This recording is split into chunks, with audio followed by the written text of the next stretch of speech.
The takedown target is set. Let battle commence.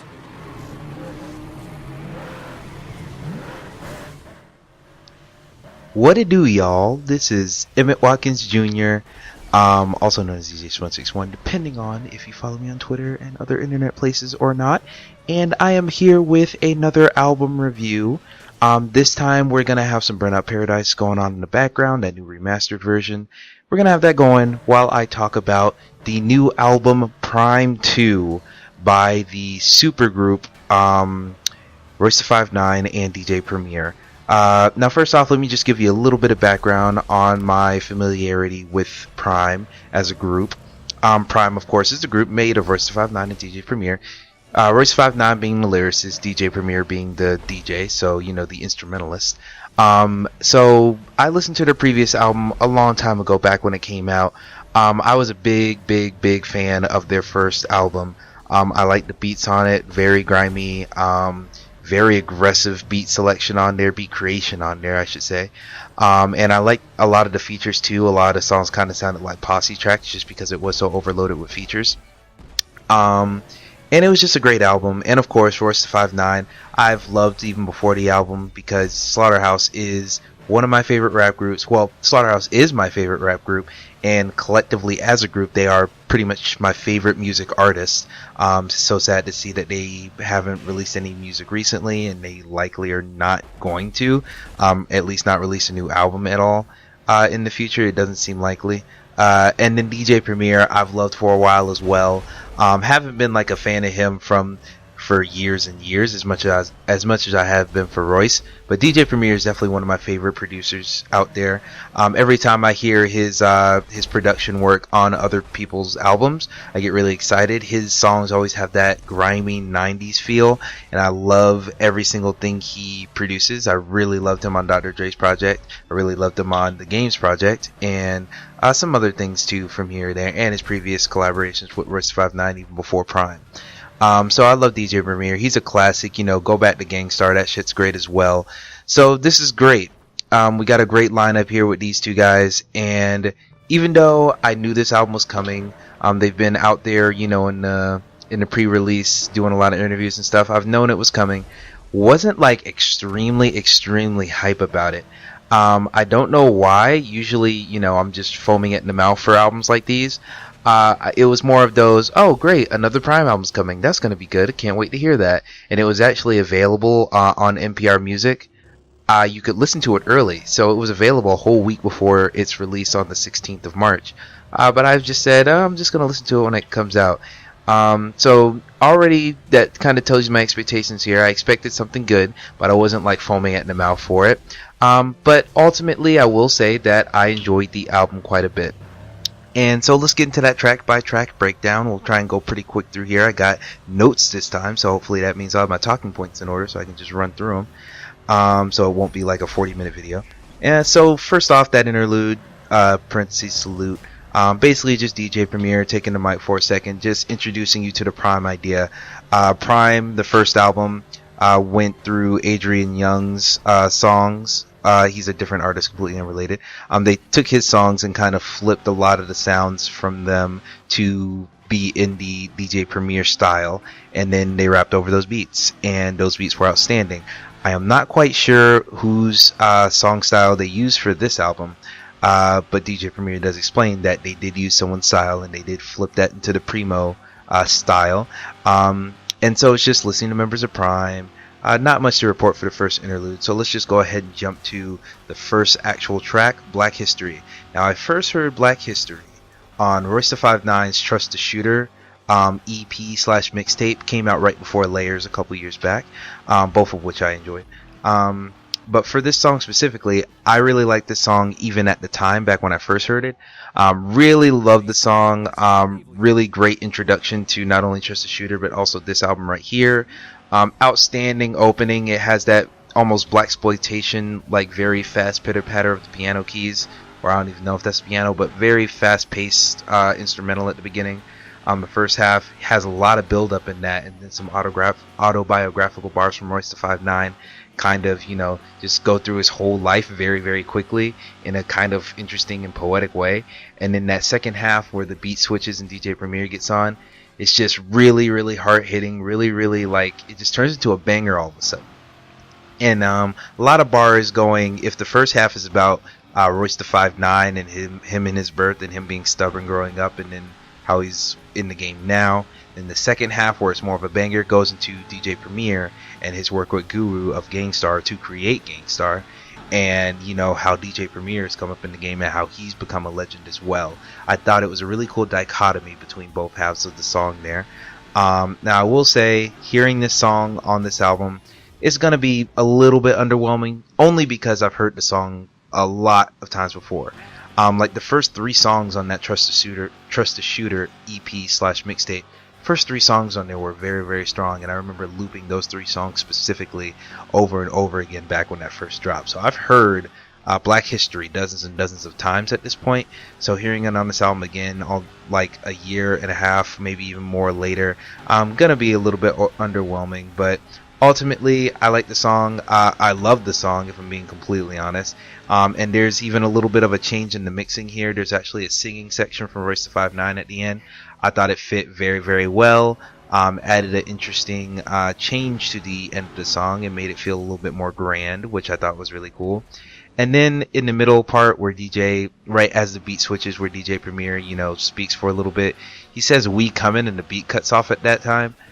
Kind of feels out of place, because I know in the original, or at least in the first released versions of this song, that "we coming" is Prhyme 2 is coming, kind of getting you hyped for this album that I'm listening to now. When you're just saying "we coming," that kind of feels out of place, because it feels like, okay, what's coming? It's just weird. It just felt strange, but ultimately it doesn't ruin the song. I really love this song. What a great, great, great opening for the album. Then the next song is one of the hardest. Really, really love this instrumental. Very gritty, very grimy instrumental. Also feels a little bit theatrical, but we'll go on to other tracks that feel more theatrical, and kind of a theme in this album I noticed. Honestly, the vibe of this instrumental gives me the themes, or gives me a vibe of Heart of the City by Jay-Z off the first Blueprint album. Ooh, that's my phone in the background. You didn't hear that. It's kind of, it just has that, like, old school, like 70s gangster type sound. Really, really dug it. Really, really thought it was great. And honestly, the griminess of it reminded me of the first Prhyme album to a certain degree. And that's a thing I really appreciate, since I love that first album. And very constant focus on lyricism in this second track. Royce the 5'9" has some clever bars and stuff, but I feel like it's more focusing on how Royce the 5'9" rides the beat rather than his punchline specifically. I could label some of the punchlines here, but I'm going to be honest. Some of the punchlines go over my head, because there are many times where he will reference either sports things or things that were popular in the 80s and 70s, or just things before my time, which, as a young man listening to old head hip hop, sometimes I encounter that, but the song still sounds great. Probably one of my favorite tracks on here nonetheless, and just one of the hardest. Great, great track. Then we have Era by Dave East, or Era featuring Dave East. Now this track, kind of weird. It took me a moment to warm up to this one. First off, Dave East starts the track. His feature, I think his voice and just how he sounds on the track is a great fit. But I'm not really that impressed with his feature here. He seemed more focused on storytelling than just being lyrical and impressing with the straight up wordplay. But even so, the storyline, it didn't seem like he actually had a storyline. It seems like he was just describing things in a poetic manner, which is cool. That's a lot of what Biggie did back in the day. But it's just not necessarily something I expect on a Prhyme album. A lot of the last album was great lyricism from a lot of the features, and of course from Royce, so not necessarily what I expected. So it's a fine feature, but not the greatest thing in the world. But of course, Royce the 5'9" brings it back on here. He's the real highlight of the song in my eyes.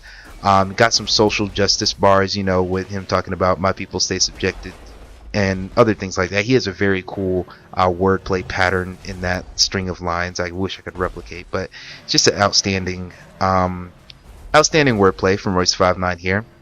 Even though the social justice and the themes aren't that overt, aren't that aggressive. This isn't a Kendrick Lamar to Pimp a Butterfly situation, but it's cool to see him speak on it just a little bit in the subtle way he does.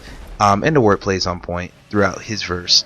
And overall, it's a good track. The instrumental had very, very like 90s hip hop vibes for me, early 90s hip hop vibes for me. And overall, the instrumental was good, but wasn't the strongest part of the track. I think the instrumental was helped a lot by the flows on display by both of the artists. So, instrumental, not too much to report on, but I will say the instrumentals get a lot better throughout the rest of the track list. Even though Era wasn't bad, it's just I wasn't feeling it as much. But anyway, Respect My Gun. Another track featuring Rock Marciano. I hope I'm saying that young man's name right. Anywho, very interesting instrumental. It almost sounds dreamlike and, definitely trance-like for the part of the instrumental that plays over the verses. And then it hypes you up out of nowhere when the chorus comes along where it's like, you ain't gotta respect me, but you better not disrespect my motherfucking gun. It's just really like, it hits you in the face every time. You don't quite expect it, even though you might see it. You know it's coming, but when it hits you, it still hits just as hard. And I like that contrast between the verses and the chorus. And then, of course, with the verses themselves, the verses are pretty great.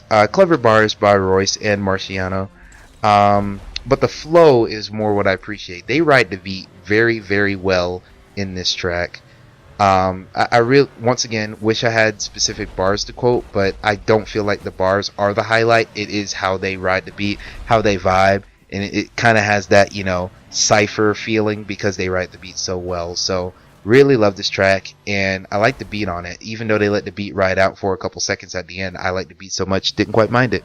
So yeah, Respect My Gun, great track. That leads us on to the next track, Wow, parentheses without warning, featuring Yellow Wolf. This is the hardest, grimiest beat on this whole album. It just feels like, they took the beat and just scrubbed it into the New York dirt, or I guess Detroit dirt, since we're talking about Royce the 5'9" here, and just like, it seems like it was thrown in the gutter a couple times and just like beat up a little bit.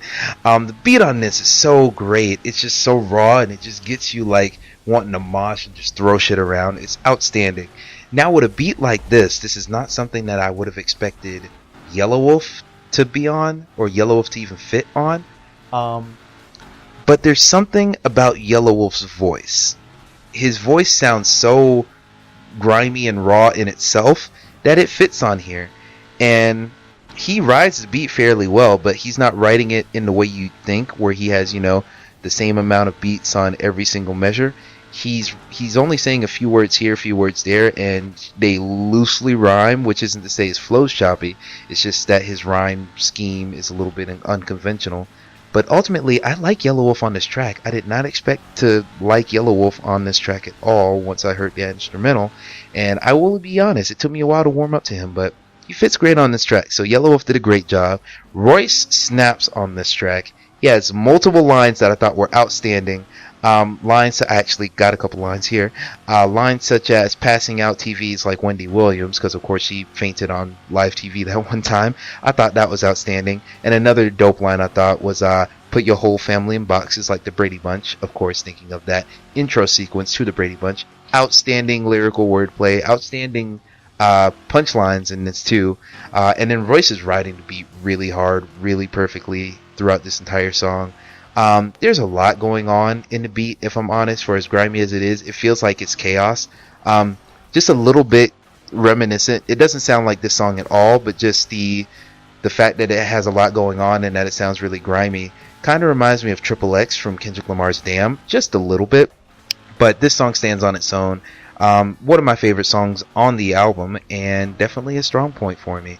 And then that leads us to a completely different side of the emotional spectrum with Sunflower Seeds, featuring Noel, I'm not sure how you say his name, but this is another song that I really dug. Now the instrumental on this is way different from Wow, Without Warning, featuring Yellow. The instrumental on this song is very chill, very low key. It's not grimy, it's very smooth. This is definitely something you put the windows down and ride in the whip to. And I like this, and Royce 59, he does all the rapping on this track. And I like him on this track because, once again, he knows how to ride the beat very well. And he does have a handful of punchlines here or there, but it's mostly him riding the beat. I like how he just flows on this real smooth. And then Novel, or Noel, his singing at the end of the track really, really brings his song up a whole entire octave, brings it to a new level. I really feel like his singing brings the whole thing together, and the smoothness of the song comes together, and it kind of feels like the type of song you'd play at a family reunion to step to. It's weird to say that for a Prhyme track, but it's that smooth. It is that smooth. So I really dug Sunflower Seeds, one of my favorite tracks on the album. So we're gonna go on to Streets at Night. Streets at Night, another solely Royce event on here. This almost feels like an uninterrupted freestyle over a beat. Something a la, Hot 97, or just whenever a rapper would get on a freestyle in like the 90s or something. This track has a very 90s vibe overall. I'm almost certain this is not the case, but the beat sounds like DJ Premier sampled like a N64 game or a PlayStation 1 game, specifically like a victory theme. It has a very cosmic sound to it, uplifting cosmic sound. Almost something like maybe if you like beat a level in Star Fox, like what I imagine that would sound like, because I've never played a Star Fox game. PlayStation person, sorry. But yeah, I definitely dig the beat on it, even though it took me a while to warm up, and even when it comes on, once I've already heard the song, it takes me a while to get in the vibe for it. But very, very, very good lyricism from Royce the 5'9" on here. You got a couple hot lines. For example, you have, and all I do is fuck the baddest bitches y'all have never seen, catch them while they're fresh. Wait, oh god, I forgot how the flow went. But ultimately, he has some bars here talking about how he'll get with girls when y'all don't know who they are, and so they're the baddest people you've ever seen because you've never seen them before. And then he'll drop them once they're on 1 million follows because he's not trying to be in the public light, and he wants to be very low key about it. That's like, this isn't necessarily a clever like, oh man, good punchline thing, but it's just like, saying that in a rhyme just kind of elevates the swagger of it a little bit, I believe. And so it's a great track. It took me a while to warm up to the instrumental. Some clever bars here.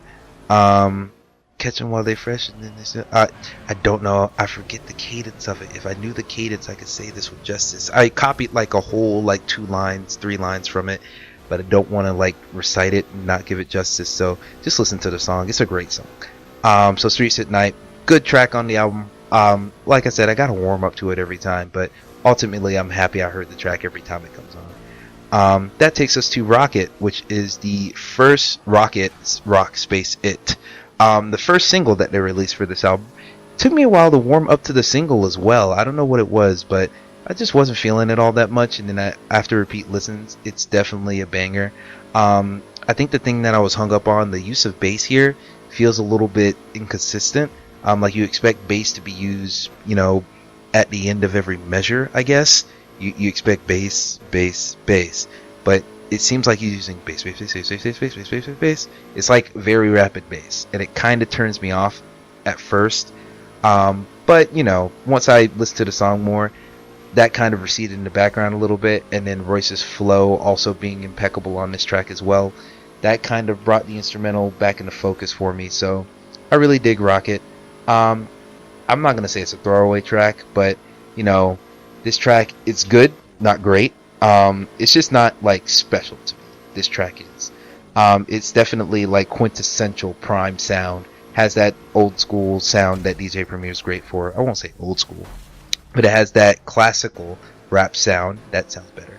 That DJ Premier is known for, and then Royce's flow is outstanding, and a little bit of autobiographical bars, and a little bit of wordplay as well. So Rocket, good track. On to Loved Ones, featuring Rhapsody. This is one of the many tracks on this album that feels very, very theatrical. Sounds like it's, the soundtrack to a play or a movie. It sounds very grand in that way. And then Rhapsody starting the track just knocks it out of the park. Not only is she hitting it with the flow and spitting some bars, but she's saying some real shit in the bars that, you know, hit you in the face with their relevance of what she's saying. I thought that was really cool. And so the beat's very low key. The beat builds up throughout her entire verse, and then when the second half of the song goes, the beat is in full swing, and that's where Royce the 5'9" comes in hitting with just impeccable flow with some pretty good punchlines and such as well. He jumps in really aggressively. I will say his bars aren't quite as hard hitting as Rhapsody, in the way that Rhapsody's saying some real shit. Royce 5'9" isn't really saying some real shit. He's saying some shit that sounds real cool. So it matches for the song. It matches for the song in that, you know, he's going hard on a beat, which is really what this whole album is about, and the whole concept of Prhyme is about. Even though his actual words are not that, you know, insane, crazy, vital to the conversation, but it's definitely, he definitely rides that beat so hard, and just the energy on this track is outstanding. He's almost shouting at the end of the track. It's just my favorite. This might be one of, if not my favorite track on the album, Loved Ones.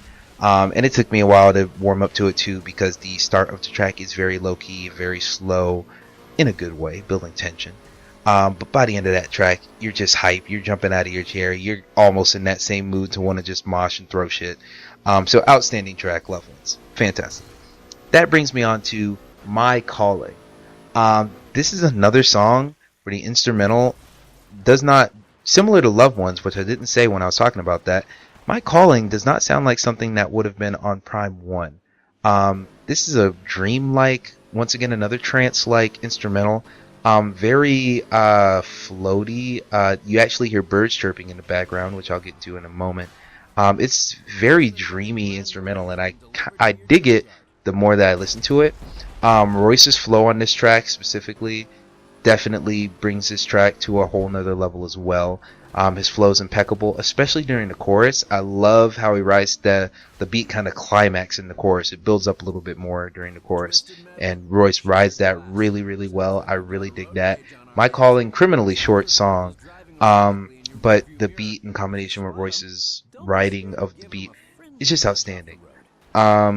It seems the birds do seem to overpower the track at times. Just if you're listening to it and you just catch those birds chirping for a second, kind of almost it drowns out Royce the 5'9's rapping in and of itself.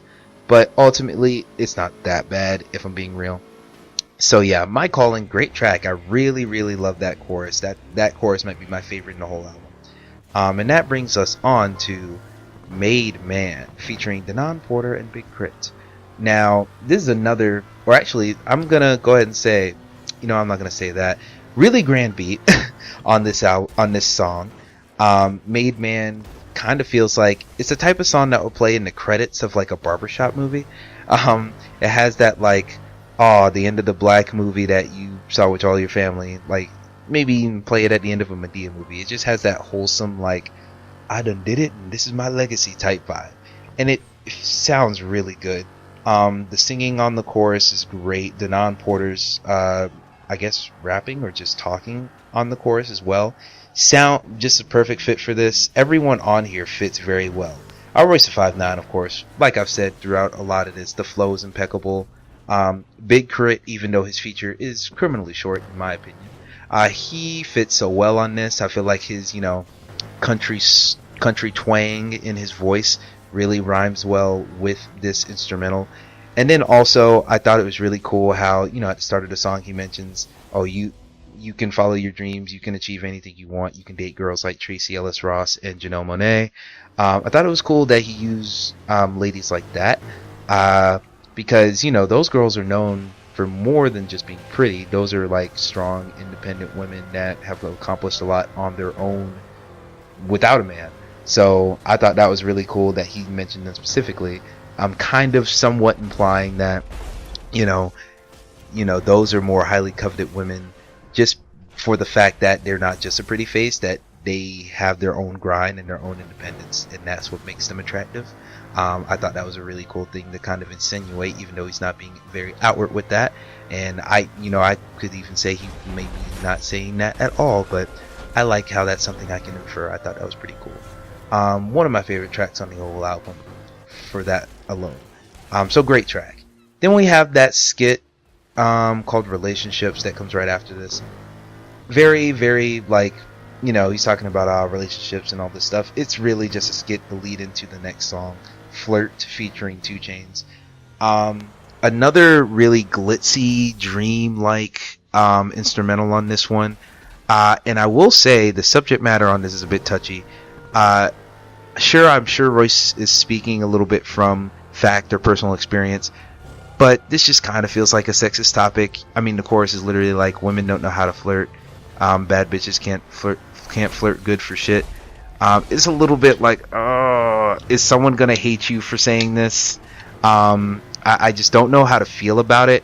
Ultimately, I like the song, and they do have fun with it. It's not like they're saying this is an objective fact or anything. They're just like, this is kind of just a song for the girls, or a song talking about girls.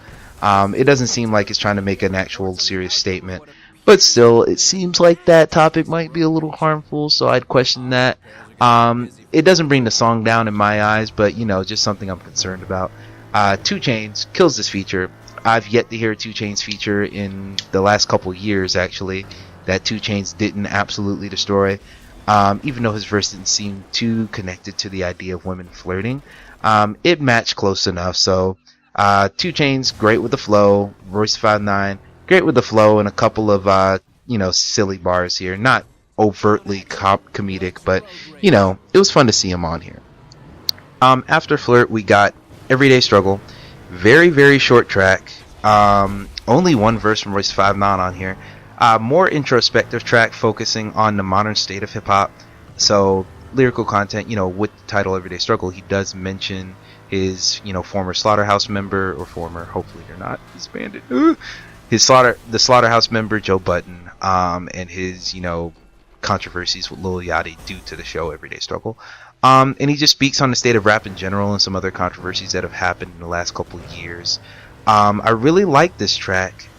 I like it for the lyrical content more than the beat. The beat gives me a vibe of like chilling at the fireplace and just thinking about, reminiscing over all your accomplishments. But at the same time, it feels like someone blew up a marching band outside. There's a lot going on in this beat at times. Sometimes too much going on in the beat. It sounds like someone like dropped the piano every couple seconds or something. It just tries to do too much sometimes, and I feel like if they just kept it a little bit more minimalistic with just the piano, it'd be a much stronger track all around.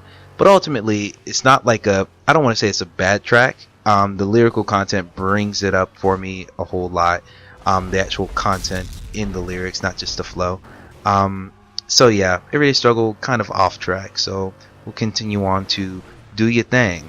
Another very, very theatrical track. More autobiographical bars from Royce the 5'9", even more so than the rest of the album, I would say. And Royce singing here on the chorus fits very, very well as well.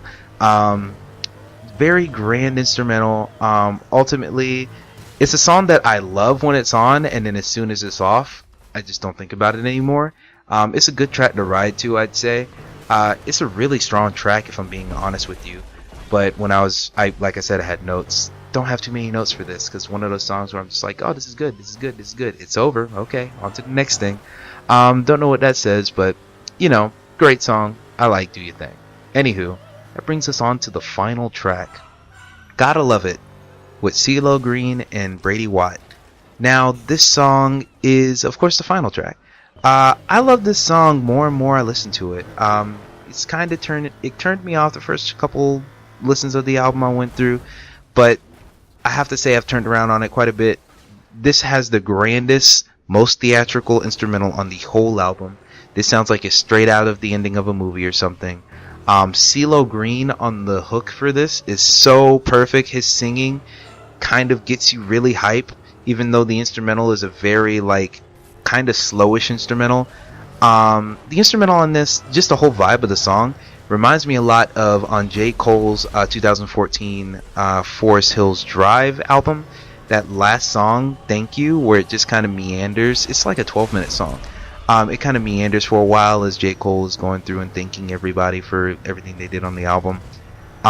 This song is not that long. This song is like less than 5 minutes, so it's not that crazy. But it definitely has that vibe where Royce the 5'9", with his flow, he's just thanking people and just shouting out people, and he's not even trying to be hyper with this flow. It's very much so like it's just dragged out along the song, and the beat is very much so like it has that like victory lap. It kind of reminds me of like something they play on the Oscars to like run someone off the stage when their speech is too long. It has that vibe to it. And so when Royce is, giving his shout outs, it kind of feels like an acceptance speech for the award that is, getting to work with DJ Premier, one of these legends in the game, and putting out an album like this that is so good. And just, everything he's done in his career. It feels like a victory lap. It feels like an acceptance speech. It has that heartwarming vibe to it because of that. And there are a couple punchlines from Royce the 5'9". He has a Macklemore line talking about him being in a thrift shop.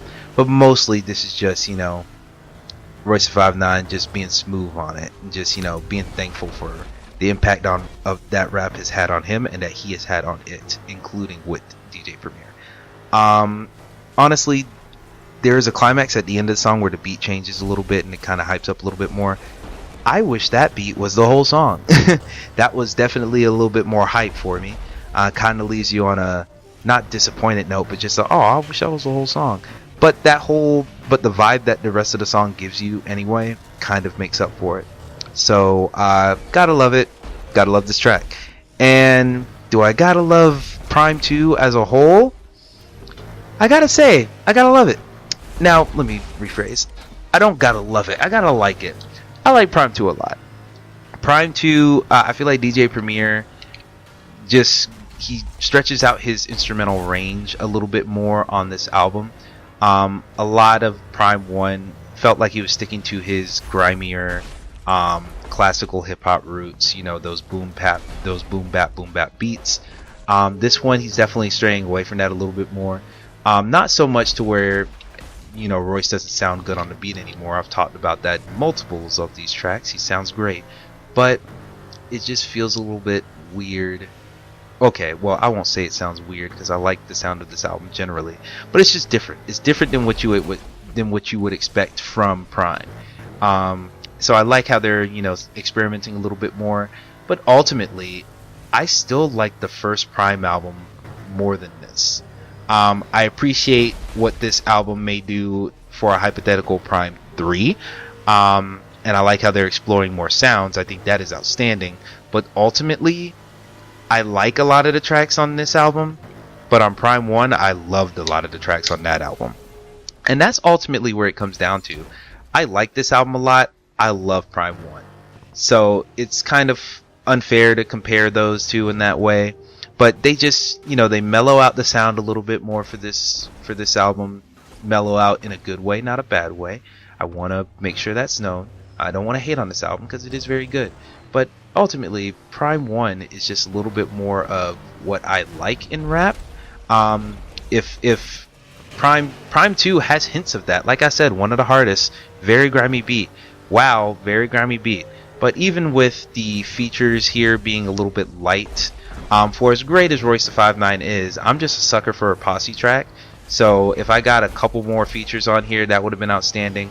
But ultimately, Royce the 5'9", still a legend, or at least still an OG in the game.